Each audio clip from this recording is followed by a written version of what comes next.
श्री कृष्ण। हरितालिका तीज का व्रत। यह व्रत भाद्र शुक्ल तृतीया को किया जाता है। स्वाग चाहने वाली स्त्रियों को इस दिन शंकर पार्वती सहित बालू की मूर्ति बनाकर पूजन करना चाहिए। सुंदर वस्त्रों, कदली स्तंभों से ग्रह को सजाकर नाना प्रकार के मंगल गीतों से रात्रि जागरण करना चाहिए। इस व्रत को करने वाली स्त्रियां पार्वती के समान सुखपूर्वक पति रमण करके शिवलोक हो जाती है। कथा।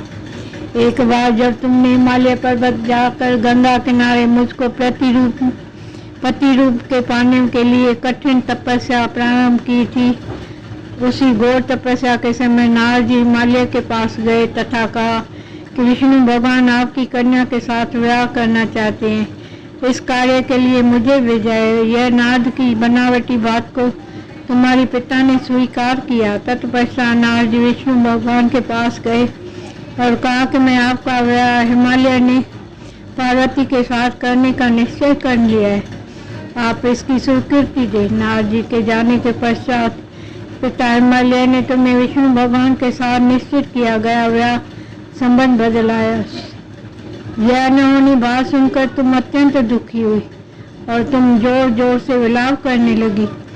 एक सखी के द्वारा विलाप के कारण पूछे जाने पर तुमने सारा वृत्तांत कह सुनाया कि मैं इधर भगवान शंकर के साथ विवाह करने के लिए कठिन तपस्या प्रारंभ कर रही हूँ, इधर हमारे पिताजी विष्णु भगवान के साथ संबंध करना चाहते हैं। यदि तुम मेरी सहायता कर सको तो बोलो, अन्यथा मैं प्राण त्याग दूंगी।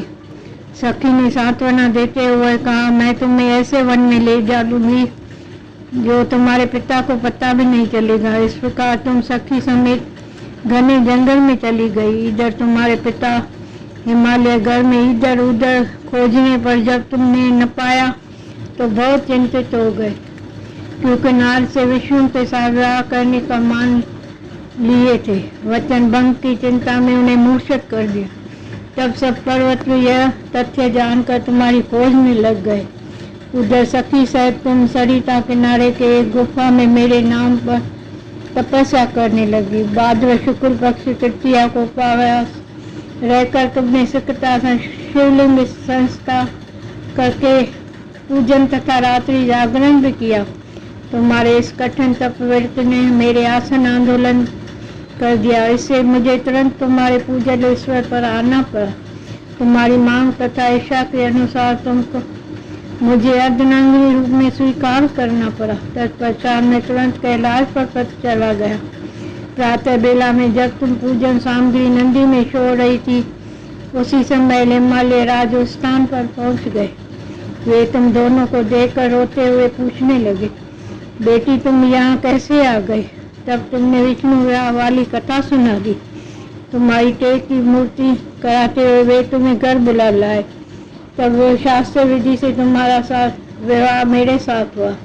हरितालिका तीज व्रत के नामकरण के संबंध में भी बता रहा हूँ। सखी द्वारा हरि जाने के ईशा नाम हरत प्लस आलका पर गया। शंकर जी ने पार्वती ने यह भी बताया, जो स्त्री इस व्रत को परम श्रद्धा से करेगी उसे तुम्हारे सम्मान ही अचल स्वाग मिला। जय श्री पार्वती माता की जय।